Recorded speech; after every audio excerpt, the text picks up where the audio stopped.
अन्नपूर्णा घर में अकेली रहती है। उसकी उम्र 50 साल है। उसका बेटा सुरेश अमेरिका में नौकरी करता है और वहीं पर एक गोरी मेम से शादी करके बस गया है। लेकिन वो अपनी माँ को पैसे नहीं भेजता है, इसीलिए अन्नपूर्णा बहुत गरीब है। उसके पास सिर्फ एक गाय है, उसका नाम है मालती। अन्नपूर्णा मालती का दूध बेचकर अपना पेट पालती है। सुन मालती, तुझे पता है मेरा बेटा अमेरिका में बहुत बड़ी नौकरी करता है। वो जब लौट कर आएगा तब देखना मेरे लिए कितना कुछ लाएगा। अन्नपूर्णा की आंखों में बहुत सारे सपने हैं अपने बेटे को लेकर, लेकिन सुरेश उसकी माँ को कभी याद भी नहीं करता। कुछ दिन बाद शाम को अन्नपूर्णा जब खाने का इंतजाम कर रही थी, तब अचानक से वहाँ सुरेश अपनी विलायती बहू के साथ आता है। माँ, मैं आ गया हूँ। अपने बेटे को देखकर अन्नपूर्णा खुशी से पागल हो जाती है। अरे बेटा, तू अचानक से कैसे आ गया? वो बात यह है कि मेरी नौकरी चली गई है। अच्छा, इसीलिए माँ की याद आ गई। अब ठीक है बेटा, कोई बात नहीं, कुछ दिन घर पर आराम कर। सुरेश की बीवी का नाम रोजी है। वो कहती है, क्या हम यहाँ रहेंगे सुरेश, इस छोटे से घर में? कितनी बदबू है यहाँ पर। हाँ बहू, वो मेरी गाय है ना मालती, उसी के गोबर से थोड़ी दुर्गंध फैलती है। तो निकाल दो उस गाय को। अरे ऐसे कैसे निकाल दूं, उसी से तो मेरा पेट चलता है। सुरेश रोजी को मना लेता है। अन्नपूर्णा उन दोनों को अपना कमरा दे देती है और खुद घर के बाहर मालती के पास सोती है। अगले ही दिन से रोजी हल्ला मचाने लग जाती है। वो सुबह उठकर कहती है, इतनी देर हो गई फिर भी मुझे मेरी ग्रीन टी नहीं मिली, कहाँ है मेरी ग्रीन टी? सुरेश अन्नपूर्णा से कहता है, माँ क्या कर रही हैं आप? मेरी पत्नी विलायती है, उसका ध्यान तो रखना पड़ेगा ना। ठीक है बेटा, मैं अभी बना देती हूँ। लेकिन अन्नपूर्णा को ग्रीन टी के बारे में कुछ भी नहीं पता है। वो मालती के ताजे ताजे दूध से चाय बनाकर रोजी के पास ले जाती है। दूध से बनी चाय देखकर रोजी एक झटके में चाय का कप फेंक देती है। अन्नपूर्णा को बहुत बुरा लगता है। रात को रोजी सुरेश से कहती है, सुनो, मैं ऐसे यहाँ नहीं रह सकती। अरे रोजी, कुछ ही दिन की तो बात है, रह लो ना। नहीं, तुम्हारी माँ गवार है। ये घर तो तुम्हारे नाम पर है ना, इसे बेच दो और चलो किसी अच्छे से होटल में रहते हैं। अगले दिन सुरेश घर बेचने के बारे में अन्नपूर्णा को बताता है। अन्नपूर्णा रोते हुए कहती है, ये क्या कह रहा है बेटा, इस घर में तेरे बापू की यादें हैं। तभी वहाँ गांव के मुखिया चले आते हैं और कहते हैं, हाँ, ऐसे घर कैसे बेच दोगे तुम? तुम्हारी माँ कहाँ रहेगी फिर? वो सब हमें क्या पता, ये घर सुरेश के नाम पर है। हम ये घर बेचकर चले जाएंगे। आप होते कौन हो हमारे बीच में बात करने वाले? मुखिया जी बहुत अपमानित महसूस करते हैं। सुरेश घर बेच देता है और अपनी बीवी को लेकर वहां से चला जाता है। वो दोनों एक महंगे से होटल में रहने लगते हैं और इधर अन्नपूर्णा अपनी प्यारी गाय मालती को लेकर रास्तों पर निकल पड़ती है। वो बहुत उदास है और उसकी आंखों में नमी है। ये क्या हो गया भगवान, अब मैं क्या करूं? मेरे खुद के बेटे ने मेरे साथ धोखा कर दिया। अन्नपूर्णा बस दूध बेचती रहती है और उससे जो थोड़े बहुत पैसे मिलते हैं वो उससे अपना गुजारा करती है। वो रास्ते में रहती है। इसी तरह कुछ दिन बीत जाते हैं। मालती एक दिन किसी के खेत में घुस जाती है और घास खाने लगती है। ये देखकर खेत का मालिक मालती को भगा देता है और अन्नपूर्णा को आकर धमकी देता है, देख बुढ़िया, तेरी गाय अगर मेरे खेत में दोबारा घुसी तो मैं इसे मार डालूंगा। कोई उपाय न देखकर मालती एक चाय की दुकान के पास जाती है। वहाँ चाय के पत्तों का ढेर पड़ा हुआ था। मालती वही खाने लगती है। वो बहुत सारे चाय के पत्ते खा लेती है। उसके बाद वाले दिन सुबह अन्नपूर्णा जब मालती से दूध निकालने जाती है तब एक चमत्कार हो जाता है। दूध के बदले चाय निकलने लगती है। अन्नपूर्णा चौंक जाती है। अरे ये क्या, मालती दूध नहीं चाय दे रही है? गजब हो गया, ये तो चमत्कार हो गया। कुछ ही देर में चारों तरफ ये खबर फैल जाती है और बहुत सारे लोग गाय से निकलने वाली चाय पीने के लिए लाइन में खड़े हो जाते हैं। अन्नपूर्णा एक कप चाय 10 रुपए में बेचती है। सब कुछ देखकर मालती के चेहरे पर भी मुस्कान आ जाती है।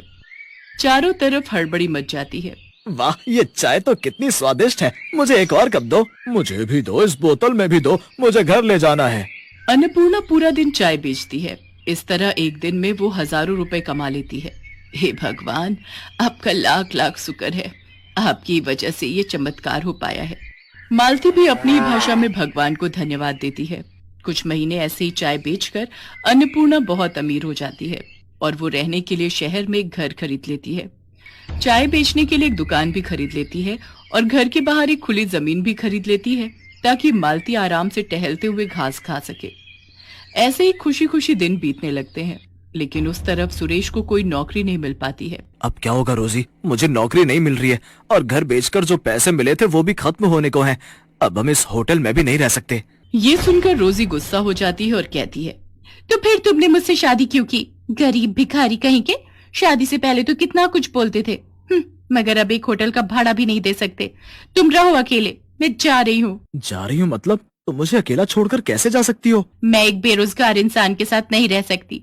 मुझे पता था कि तुम्हारे साथ ऐसा ही होगा, इसीलिए मैंने एक बॉयफ्रेंड पटा लिया था। वो मुझे लेने आ ही रहा होगा। इतने में होटल के बाहर एक लड़का कार लेकर आता है और रोजी उसमें बैठकर चली जाती है। रोजी को खोकर सुरेश पागल सा हो जाता है। उसके सारे पैसे भी रोजी लेकर चली जाती है। होटल से सुरेश को लात मारकर निकाल दिया जाता है।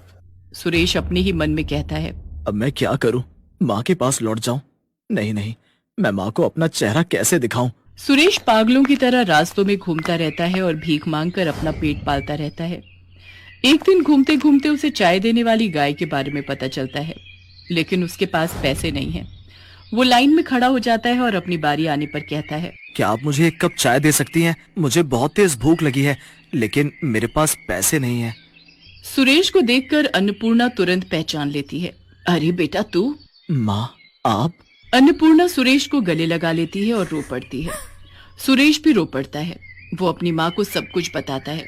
सब कुछ सुनकर अन्नपूर्णा कहती है, कोई बात नहीं बेटा, सब ठीक हो जाएगा, सब कुछ ठीक हो जाएगा, मैं हूं ना।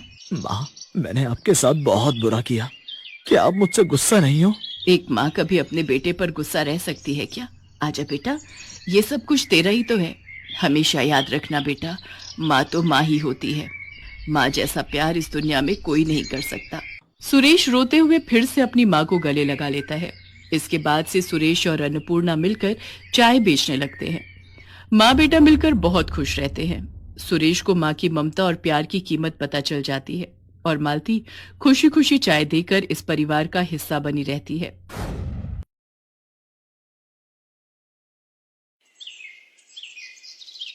उर्मिला माधोपुर गांव में रहती थी। उसके पास पारो नाम की एक पालतू गाय थी। पारो उर्मिला के साथ पिछले कई सालों से है। पति के देहांत के बाद इसी गाय के सहारे उर्मिला ने अपने परिवार को चलाया। उसकी गाय का दूध पूरे गांव में मशहूर था। गांव के सभी लोग उर्मिला से ही दूध लेते थे। उर्मिला का बेटा शहर में पढ़ता था। वहीं उसे पूनम नाम की एक लड़की से प्यार हो गया और उसने अपनी माँ को बिना बताए पूनम से मंदिर में शादी कर ली। आज वो गांव वापस आने वाला था। उर्मिला बहन, 2 किलो कर देना दूध। 1.5 किलो मुझे भी देना। क्या बात है उर्मिला बहन, आज तो तुम बड़ी खुश दिखाई दे रही हो। बात ही खुशी की है सरोज बहन, आज मेरा बेटा गांव वापस आ रहा है। बस जल्दी जल्दी काम निपटाकर उसी के लिए बढ़िया बढ़िया पकवान बनाऊंगी। पता नहीं शहर में उसे क्या खाने को मिलता होगा और क्या नहीं। अच्छा तो ये बात है, चलो बहुत बढ़िया हुआ। कब से बेटे के बिना अकेले रहते रहते तुम उदास हो गई हो। अब वो आ जाएगा तो तुम्हारे साथ काम में भी मदद कर देगा। हाँ वो तो है। अरे आ रही हूँ पारो, तू क्यों आवाज लगा रही है? मैं जानती हूँ तू भी सूरज का नाम सुनकर बहुत खुश हो रही है। रुक, मैं अभी तुझे चारा डालती हूँ, फिर तो सूरज ही तुझे खिलाएगा। उर्मिला की गाय पारो अपनी आवाज में उससे बातें कर रही थी, मानो वो भी सूरज के आने की खुशी मना रही हो। शाम के समय सूरज आ जाता है, पर अपने बेटे के साथ बहू को देखकर उर्मिला को बहुत बुरा लगता है। माँ तुम नाराज मत हो, सब कुछ बहुत जल्दबाजी में हुआ। पूनम के पिताजी की तबीयत ठीक नहीं थी और वो चाहते थे कि हम ये शादी जल्दी से जल्दी कर लें, इसलिए मैं आपको बता ही नहीं पाया। पर अब मैं आपके साथ ही रहूंगा, आप चिंता मत करो। और माँ पूनम बहुत अच्छे स्वभाव की पढ़ी लिखी लड़की है, आप एक दूसरे को आसानी से समझ जाओगे। ठीक है, देखती हूँ वो मुझे कितना समझती है। गांव के रहन सहन और शहर के रहन सहन में बहुत फर्क है बेटा। उर्मिला की तरह पूनम घर के कामकाज नहीं कर पाती थी। उसे तो घर का कोई भी काम करना नहीं आता था। सूरज, तुमने मुझे कहाँ लाकर पटक दिया है? मुझसे ये घर के काम नहीं होते। हमें शहर वापस चलना चाहिए। उस गाय का गोबर साफ करो, उसे चारा डालो, उसे नहलाओ, घर की लीपा पोती करो। ये सब करके तो बदबू के मारे मेरा बुरा हाल हो रहा है। ऊपर से तुम्हारी माँ को माँ जी का नाटक करते हुए लहसुन प्याज ही काटती रह जाऊंगी। कैसी बातें कर रही हो पूनम? यहाँ पर सारा कामकाज बना हुआ है। मैं तो यहाँ पर बढ़िया सी डेयरी खोलने की सोच रहा हूँ। दूध, घी, पनीर, दही और कुछ खास मिठाइयों की बहुत ही बढ़िया डेयरी खुल जाएगी। हमारी अच्छी खासी कमाई हो जाएगी। शहर में घर का किराया, खर्चा पानी कितना ज्यादा है। वहां पर मुझे काम सेट करने में ही सालों गुजर जाएंगे। और जहां पर मेरा अपना खुद का घर का काम है, हम शहर में क्या करेंगे? तुम्हें पता भी है, हमारी गाय का दूध पूरे गांव में मशहूर है। सोचो हम कितना कमा लेंगे। और फिर हमारे यहां रहने से मां को भी सहारा रहेगा। वो बेचारी अकेले काम नहीं संभाल पाती है। अच्छा, तुम काम करो, मैं थोड़ी देर बाजार होकर आता हूं। कह तो सूरज ठीक ही रहे हैं। शहर में काम करने के लिए पैसों की भी जरूरत होगी। यहाँ पर तो अपना मकान, अपना काम है और फिर हमें तो पैसे कमाने से मतलब है। कुछ सालों में अच्छे पैसे कमा लिए तो बाद में शहर जाकर बस जाएंगे। पर मुझे किसी भी तरह से सासू माँ से अलग होना है ताकि उस गाय पर मेरा कब्जा हो जाए। पता नहीं, माँ जी तो बहुत चालाक है, कितने पैसे अपने अंदर करके बैठी होंगी। पूनम को पता था कि सूरज गांव में ही काम बढ़ाने वाला है, इसलिए वो अलग होने के रास्ते ढूंढने लगी। सूरज, सुबह से काम कर करके मैं थक गई हूँ। मेरे आने के बाद माँ जी ने घर के सारे काम मेरे ही जिम्मे डाल दिए हैं।